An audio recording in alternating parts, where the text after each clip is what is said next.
ಕಲ್ಪನೆ ಮಾಡಿಕೊಳ್ಳಿ ಸ್ನೇಹಿತರೆ, 300 ಟನ್ ಚಿನ್ನ. ಹೌದು, ನೀವು ಕೇಳುತ್ತಿರುವುದು ಸರಿನೇ. ಸುಮಾರು 10 ಕೋಟಿ ಚಿನ್ನದ ನಾಣ್ಯಗಳು. ಅದು 1674 ಛತ್ರಪತಿ ಶಿವಾಜಿ ಮಹಾರಾಜರ ಪಟ್ಟಾಭಿಷೇಕವಾದಾಗ ಸ್ವರಾಜ್ಯದ ಸಂಪತ್ತು ಎಷ್ಟಿತ್ತಂದ್ರೆ ಇಂದಿನ ಲೆಕ್ಕದಲ್ಲಿ ಅದರ ಮೌಲ್ಯ ಸರಿಸುಮಾರು 3,91,000 ಕೋಟಿ ರೂಪಾಯಿಗೂ ಅಧಿಕವಾಗಿತ್ತು. ಅಲ್ಲಿತ್ತು 32 ಬಣ ಅಂದ್ರೆ ಸುಮಾರು 1280 ಕೆಜಿ ತೂಕದ ಶುದ್ಧ ಚಿನ್ನದ ಭವ್ಯ ಸಿಂಹಾಸನ. ಆದ್ರೆ 1689ರಲ್ಲಿ ಮೊಘಲರು ರಾಯಗಢವನ್ನ ಮೋಸದಿಂದ ಗೆದ್ದಾಗ ಆ ಬೃಹತ್ ಸಿಂಹಾಸನ ಗಾಳಿಯಲ್ಲಿ ಕರಗಿ ಹೋಗಿತೆ, ಅಥವಾ ಯಾರಾದರೂ ಕದ್ದು ಹೋದರೆ, ಅಥವಾ ಎಲ್ಲಿ ಮಾಯವಾಯಿತು ಅನ್ನೋದು ಈಗಿನವರೆಗೂ ಕೂಡ ಯಾರಿಗೂ ಕೂಡ ಗೊತ್ತಿಲ್ಲ. ಇತಿಹಾಸದ ಪುಟಗಳಲ್ಲಿ ಮೊಘಲರ ದಾಖಲೆಯಲ್ಲಿ ಹುಡುಕಿದ್ರೆ ಅಲ್ಲಿ ಈ ಮಹಾನ್ ಸಿಂಹಾಸನ ಬಗ್ಗೆ ಒಂದು ಸಾಲಿನ ಉಲ್ಲೇಖವೂ ಇಲ್ಲ. ಹಾಗಾದ್ರೆ ಆ ಖಜಾನೆ ಎಲ್ಲಿಗೆ ಹೋಗಿತ್ತು ಅನ್ನೋದೇ ದೊಡ್ಡ ಪ್ರಶ್ನೆ ಆಗಿದೆ. 1689ರ ಆ ಕಾಲಘಟ್ಟ ಮರಾಠ ರಾಜ್ಯಕ್ಕೆ ಅತ್ಯಂತ ಕಠಿಣವಾದ ಸಮಯವಾಗಿತ್ತು. ಛತ್ರಪತಿ ಸಂಭಾಜಿ ಮಹಾರಾಜರ ಬಲಿದಾನದ ನಂತರ ಮೊಘಲ್ ಸಾಮ್ರಾಟ್ ಔರಂಗಜೇಬನು ಮರಾಠ ಶಕ್ತಿಯ ಕೇಂದ್ರ ಬಿಂದುವಾದ ರಾಯಗಢ ಕೋಟೆಯನ್ನ ಹೇಗಾದರೂ ಮಾಡಿ ಧೂಳೀಪಟ ಮಾಡಬೇಕೆಂದು ತನ್ನ ಸೇನಾಧಿಪತಿ ಜುಲ್ಫಿಕರ್ ಖಾನ್ ನೇತೃತ್ವದಲ್ಲಿ ಬೃಹತ್ ಸೈನ್ಯವನ್ನೇ ಕಳಿಸಿಕೊಡುತ್ತಾನೆ. ಮೊಘಲರ ಸೈನ್ಯವು ರಾಯಗಢವನ್ನ 4 ದಿಕ್ಕಿನಿಂದಲೂ ಸುತ್ತುವರೆದಿತ್ತು. ಒಂದು ಹಕ್ಕಿಯು ಸಹ ಕೋಟೆಯಿಂದ ಹೊರಗೆ ಹೋಗಲು ಸಾಧ್ಯವಿರಲಿಲ್ಲ ಎನ್ನುವಷ್ಟು ಬಿಗಿಯಾದ ಪಹರೆ ಕೂಡ ಇತ್ತು. ಕೋಟೆಯ ಒಳಗಿದ್ದ ಆಹಾರ ಧಾನ್ಯಗಳು ಮುಗಿಯುತ್ತಾ ಬಂದಿದ್ದವು. ಅಂತಹ ಸಮಯದಲ್ಲಿ ಮಹಾರಾಣಿ ಯೇಸುಬಾಯಿ ಅವರು ಕೈಗೊಂಡ ನಿರ್ಧಾರ ಇತಿಹಾಸದಲ್ಲಿ ಅತ್ಯಂತ ಧೀಮಂತವಾದುದು ಅಂತ ಈಗಲೂ ಕೂಡ ಹೇಳಲಾಗುತ್ತದೆ. ಸ್ವರಾಜ್ಯದ ದೀಪ ಆರಿಸ ಹೋಗಬಾರದು ಎನ್ನುವ ಉದ್ದೇಶದಿಂದ ಅವರು ತಮ್ಮ ಮಗ ಶಾಹು ಮಹಾರಾಜ್ ಮತ್ತು ತಾವೇ ಸ್ವತಃ ಕೋಟೆಯಲ್ಲಿ ಉಳಿದು ಶತ್ರುವನ್ನ ಎದುರಿಸುವ ನಿರ್ಧಾರವನ್ನ ಮಾಡೇ ಬಿಟ್ಟಿದ್ದರು. ಆದರೆ ರಾಜಮನೆತನದ ಕುಡಿ ರಾಜಾರಾಮ್ ಮಹಾರಾಜರು ಸುರಕ್ಷಿತವಾಗಿ ಹೊರ ಹೋದರೆ ಮಾತ್ರ ಹೋರಾಟವನ್ನ ಮುಂದುವರಿಸಬಹುದು ಎನ್ನುವುದು ಅವರ ಅಚಲ ನಂಬಿಕೆಯಾಗಿತ್ತು.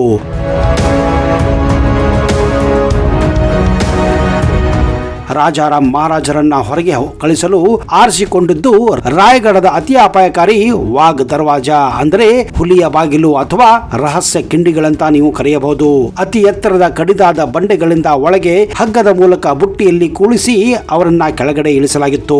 ಒಂದು ಕಡೆ ಶತ್ರು ಸೈನ್ಯ ಹೊಂಚು ಹಾಕುತ್ತಿದೆ, ಮತ್ತೊಂದೆಡೆ ಕತ್ತಲೆಯಲ್ಲಿ ಪ್ರಾಣ ಉಳಿಸಿಕೊಳ್ಳುವುದೇ ದೊಡ್ಡ ಸವಾಲಾಗಿತ್ತು. ಇಂತಹ ಸಮಯದಲ್ಲಿ 1280 ಕೆಜಿ ತೂಕದ ಚಿನ್ನದ ಸಿಂಹಾಸನವನ್ನ ಅಥವಾ ಸಾವಿರಾರು ಕೆಜಿ ತೂಕದ ಚಿನ್ನದ ನಾಣ್ಯಗಳನ್ನ ಹಗ್ಗದ ಮೂಲಕ ಕೆಳಗೆ ಇಳಿಸುವುದು ಅಸಾಧ್ಯದ ಮಾತಾಗಿತ್ತು.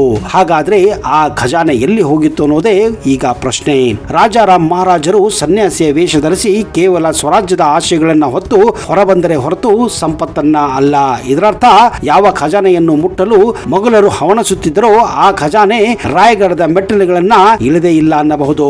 ಮಹಾರಾಣಿ ಯೇಸುಬಾಯಿ ಅವರ ಆ ಪವಿತ್ರ ಸಿಂಹಾಸನ ಮತ್ತು ರಾಜ್ಯದ ಅಗಾಧ ಸಂಪತ್ತು ಪರಕೀಯರ ಕೈಗೆ ಸಿಕ್ಕಿ ಅಪವಿತ್ರವಾಗಬಹುದು ಎಂಬ ಕಾರಣಕ್ಕೆ ಮೊಘಲರು ಕೋಟೆಯ ಒಳಕ್ಕೆ ಪ್ರವೇಶಿಸುವ ಮೊದಲೇ ಅದನ್ನ ರಾಯಗಢದ ಯಾವುದೋ ರಹಸ್ಯ ನೆಲಮಾಳಿಗೆಯಲ್ಲಿ ಭದ್ರವಾಗಿ ಬಚ್ಚಿಟ್ಟಿರಬಹುದೆಂದು ಇತಿಹಾಸಕಾರರ ಒಂದು ಬಲವಾದ ವಾದವಾಗಿದೆ. ಇದರ ಅರ್ಥ ಆ ಖಜಾನೆ ಕೋಟೆಯಿಂದ ಹೊರಗೆ ಹೋಗಲೇ ಇಲ್ಲ. ಹಾಗಾದ್ರೆ ನೆಲದ ಅಡಿಯಲ್ಲಿ ಅಡಗಿದೆಯೇ ನಿಧಿ ಎಂಬುದು ದೊಡ್ಡ ಪ್ರಶ್ನೆ. ಇತಿಹಾಸಕಾರರ ಪ್ರಕಾರ ಮೊಘಲರು ಕೋಟೆಯನ್ನ ಲೂಟಿ ಮಾಡಿದಾಗ ಅವರಿಗೆ ಸಿಕ್ಕಿದ್ದು ಕೇವಲ 3-4 ಪೆಟ್ಟಿಗೆಗಳು ಮಾತ್ರ. ಔರಂಗಜೇಬನಿಗೆ ಆ ಮಹಾ ಖಜಾನೆ ಸಿಕ್ಕಿದ್ದರೆ ಅವನು ಇಡೀ ಜಗತ್ತಿಗೆ ಡಂಗುರ ಸಾರುತ್ತಿದ್ದ. ಆದರೆ ಅವನು ಕೊನೆಯವರೆಗೂ ಆ ಖಜಾನೆಗಾಗಿ ಹುಚ್ಚನಂತೆ ಹುಡುಕಾಡಿದರೂ ಏನೂ ಕೂಡ ಸಿಕ್ಕಿರಲಿಲ್ಲ. ರಾಯಗಢದ ಮಣ್ಣಿನ ಅಡಿಯಲ್ಲಿ ಇಂದಿಗೂ ಕೆಲವು ರಹಸ್ಯಗಳು ಅಂದ್ರೆ ತಳಮನೆಗಳು ಅಂದ್ರೆ ಅಂಡರ್ ಗ್ರೌಂಡ್ ಚೇಂಬರ್ಗಳು ಇಂದಿಗೂ ಕೂಡ ರಹಸ್ಯಮಯವಾಗಿದೆ. ಅದರಲ್ಲಿರುವ ರತ್ನಶಾಲೆ, ಇದರ ಪಕ್ಕದಲ್ಲಿರುವ ಒಂದು ಮುಚ್ಚಲ್ಪಟ್ಟಿರುವ ಕೊಠಡಿ ಇಂದಿಗೂ ನಿಗೂಢವಾಗಿದೆ. ಯಾರು ಕೂಡ ಇದನ್ನ ಈಗಲೂ ತೆಗೆಯಲು ಸಾಧ್ಯವಾಗಿಲ್ಲ. ಎರಡನೆಯದು ರಾಜವಾಡದ ಕೆಳಭಾಗ, ಮುಖ್ಯ ಅರಮನೆಯ ಅಡಿಯಲ್ಲಿ ಬೃಹತ್ ತಳಮನೆ ಇರುವ ಸಾಧ್ಯತೆ ಕೂಡ ಇದೆ ಎನ್ನಲಾಗಿದೆ. ಮೂರನೆಯದು ಮೇಘಡಂಬರಿ ಕೆಳಗಿನ ಸುರಂಗ ಅಂದ್ರೆ ಶಿವಾಜಿ ಮಹಾರಾಜರು ಪುತ್ಥಳಿ ಹಿಂದೆ ಇರುವ ಮೆಟ್ಟಿಲುಗಳು ಇಂದಿಗೂ ಯಾರಿಗೂ ಪ್ರವೇಶವಿಲ್ಲದ ರಹಸ್ಯ ದಾರಿಯನ್ನ ಹೊಂದಿವೆ ಎನ್ನಲಾಗಿದೆ.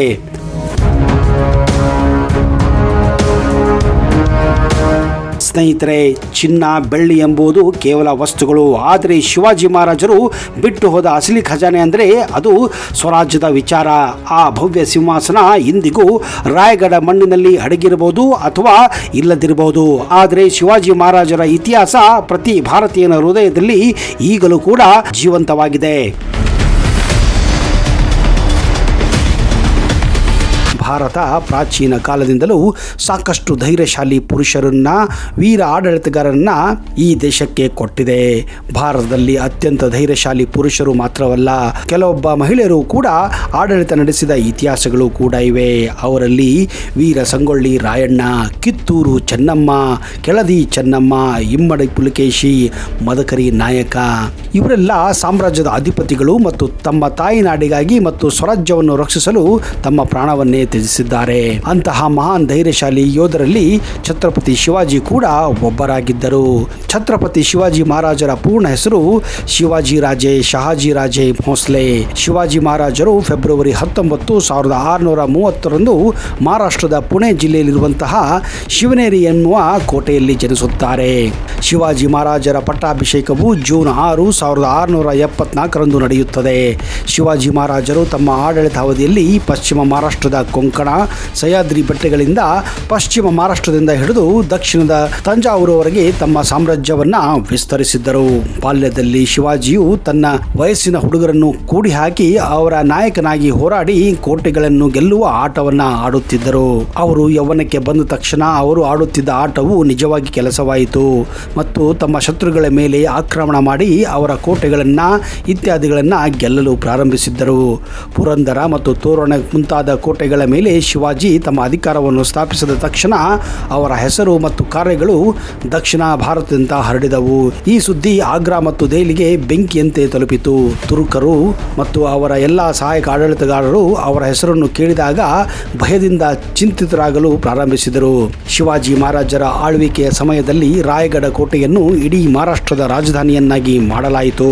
ಛತ್ರಪತಿ ಶಿವಾಜಿಯವರು ಕುಲದೇವತೆಯಾದಂತಹ ತಾಯಿ ತುಳಜಾಭವಾನಿಯ ದೇವಸ್ಥಾನವನ್ನ ತುಳಜಾಪುರದಲ್ಲಿ ಸ್ಥಾಪಿಸುತ್ತಾರೆ. ಇದು ಮಹಾರಾಷ್ಟ್ರ ಮತ್ತು ಇತರ ರಾಜ್ಯಗಳ ಅನೇಕ ನಿವಾಸಿಗಳ ಕುಲದೇವತೆಯಾಗಿ ಇಂದಿಗೂ ಜನಪ್ರಿಯವಾಗಿದೆ. ವೀರ ಛತ್ರಪತಿ ಶಿವಾಜಿ ಮಹಾರಾಜರ ಕುಲದೇವತೆ ತುಳಜಾಭವಾನಿ ಕೂಡ. ಶಿವಾಜಿ ಮಹಾರಾಜರು ಈ ದೇವಿಯನ್ನ ಪೂಜಿಸುತ್ತಿದ್ದರು. ಶಿವಾಜಿಗೆ ಮಾತೃದೇವತೆಯೇ ಖಡ್ಗವನ್ನು ನೀಡಿದ್ದಾಳೆ ಎಂಬ ನಂಬಿಕೆಯೂ ಕೂಡ ಇದೆ.